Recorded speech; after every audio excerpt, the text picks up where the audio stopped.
What's up, y'all? You're watching Union Minded. I'm your host, Eric, and today I'm going to bring you the latest updates on the Teamsters versus UPS negotiating situation. You got to remember that the Teamsters recently elected a new international president. The way they got to this new international president was one member, one vote. What does that mean? That means every union member gets to vote individually for the international representation, as opposed to having delegates vote. That's one member, one vote.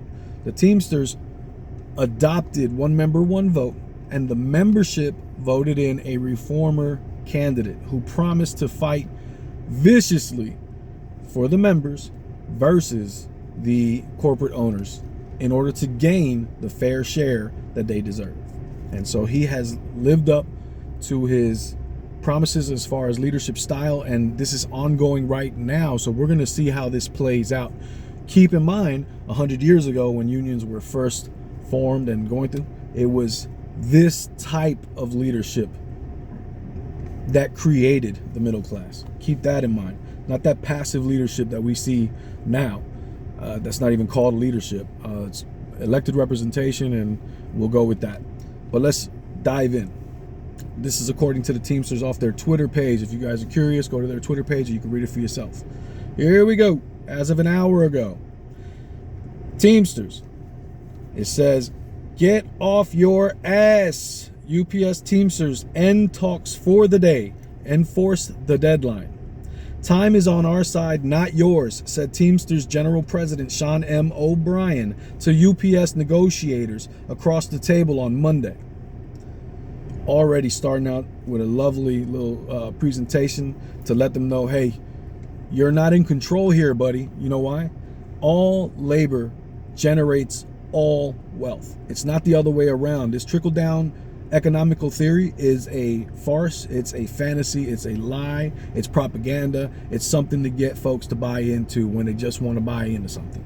But it's not true, and the evidence proves it. You can look at the empirical data and you will see that trickle-down economics is a farcical bullcrap lie.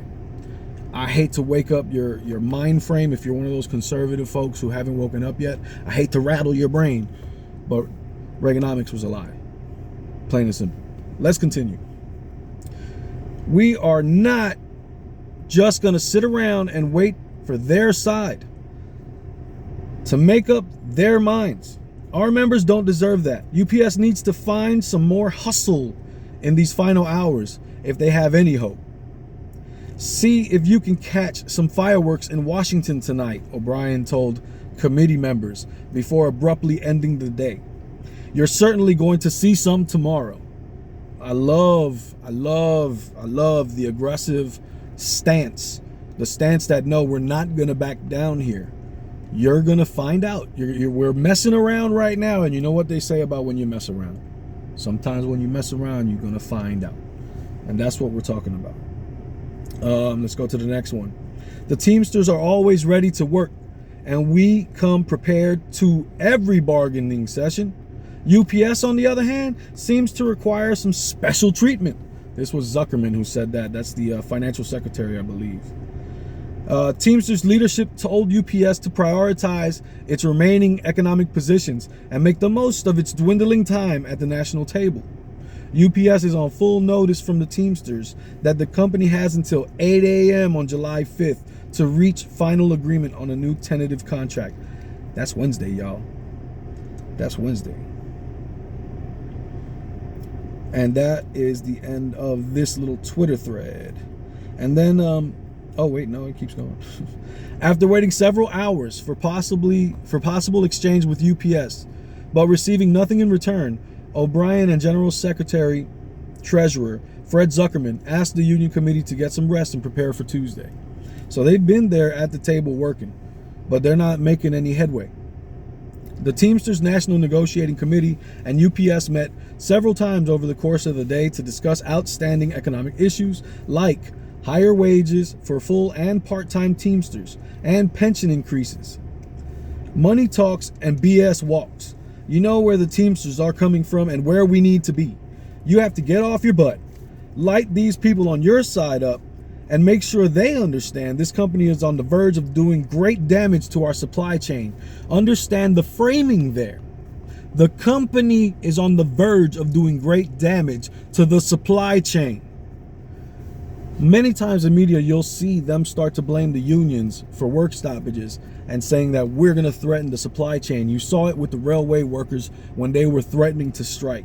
The biggest concern and what everybody was all up in arms about was the supply chain being disrupted. And they framed it as these greedy workers want to mess up the supply chain for everybody else. And then they started to really do the dirty stuff of saying, oh, the produce is going to go bad and babies are going to starve and all of this rah-rah, without ever mentioning that it's the railway companies that wouldn't give them a couple days of sick leave and hire some more people and some safety staffing and little things like that.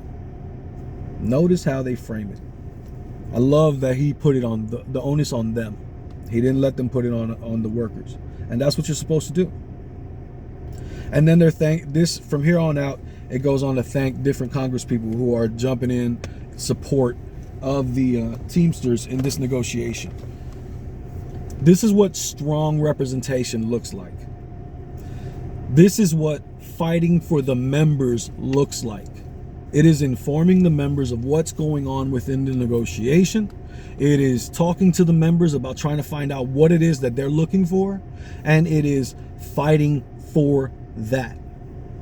Not trying to sell the membership a crappy contract and having the membership go, okay, thank you. Can I have another, please? Okay, thank you. Can I please have another? We got to get back to being strong unions and a strong labor movement, and that starts with the base. The membership has to demand change. Change never comes top down. It always comes bottom up, and it always comes from solidarity across races, across different divides of religion, different divides of sexuality, different divides of gender. None of those things matter. The most important thing that you need to remember is that we are all on the same economic ladder, and we have to fight for the same cause in order to disrupt that economic status and bring some of that gold that they're stacking at the very top, to bring that down to where the workers are, because we're the ones that create it all.